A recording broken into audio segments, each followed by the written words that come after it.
Assalamualaikum warahmatullahi wabarakatuh. Setiap manusia pasti mengalami yang namanya masalah. Saat itu, bimbingan dan bantuan yang tepat menjadi hal yang paling kita butuhkan. Maka disinilah konseling memainkan perannya. Sebelum kita belajar lebih jauh tentang teori dan konseling, mari kita mengenali apa itu bimbingan dan konseling. Bimbingan berasal dari kata guidance atau to guide yang berarti membimbing atau menunjukkan atau juga membantu. Sementara konseling berasal dari kata counsel atau to counsel yang berarti memberi nasihat atau saran. Sementara salah satu tokoh psikologi Carl Rogers memberikan definisi konseling sebagai a helping relationship, yakni hubungan yang membantu. Maka melalui definisi yang disampaikan oleh Rogers ini, kita dapat identifikasi bahwa ada orang yang memberikan bantuan, yaitu disebut dengan konselor, dan ada orang yang diberi bantuan yang disebut dengan konseli. Dan semua rangkaian proses bantuan dari konselor kepada konseli itu disebut dengan konseling. Lalu mengapa bimbingan konseling itu penting? Tentu pelaksanaan bimbingan dan konseling memiliki tujuan dari pelaksanaannya.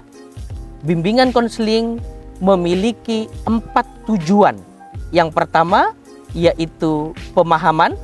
Bagaimana seorang konselor memberikan pemahaman-pemahaman pada permasalahan konseli, baik dalam permasalahan belajar, karir, ataupun permasalahan sosialnya. Tujuan yang kedua yaitu adalah preventif, pencegahan. Bagaimana seorang konselor melalui layanan konseling yang diberikan bisa memberikan pencegahan agar masalah tidak timbul atau tidak terjadi kepada peserta didik kita. Sedangkan tujuan yang ketiga yaitu kuratif. Bagaimana kita sebagai seorang konselor harus memberikan bantuan kepada peserta didik yang mengalami permasalahan. Dan tujuan yang keempat adalah pengembangan, bagaimana permasalahan yang sudah kita selesaikan melalui layanan-layanan konseling tetap bisa dipertahankan dan dikembangkan pada perkembangan yang optimal bagi peserta didik kita atau klien kita.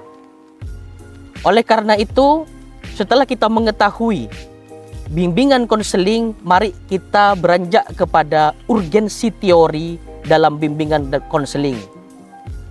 Sebagai seorang konselor harus dibekali dengan teori-teori dalam bimbingan dan konseling.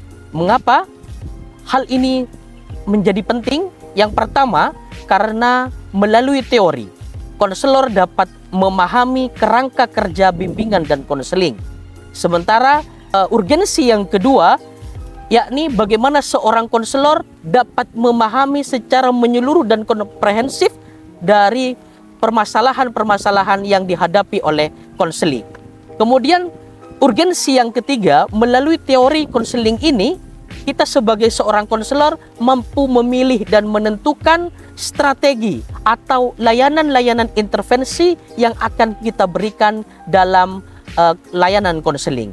Dan urgensi yang keempat, melalui teori konseling ini, kita sebagai konselor dapat melakukan evaluasi dan refleksi dari proses konseling. Itulah pentingnya mempelajari teori-teori dalam konseling. Demikian dan terima kasih.